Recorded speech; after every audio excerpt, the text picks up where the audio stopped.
ပြီးနေကြပရိတ်လေးပါပြီးနေကြပရိတ်လေးကိုမှအမှန်လက်ဆောင်ကွက်လေးတွေနဲ့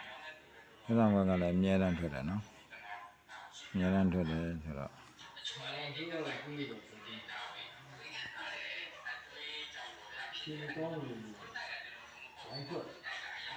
လက်ဆောင်ကွက်လေးတွေကလည်းအများတန်းထွက်တယ်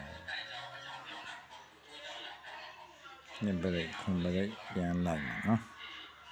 ညပရိတ်ခွန်ပရိတ်လိုက်တော့အမှန်ကွက်လေးတွေအဲ့ဒါအများတန်းထွက်ဒါလေးနဲ့ကွက်တောင်ထွက်တာလား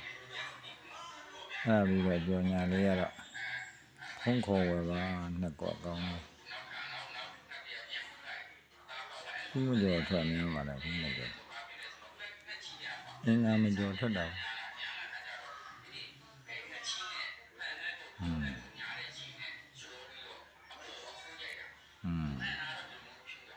ဟုတ်ကဲ့ပါပါလေ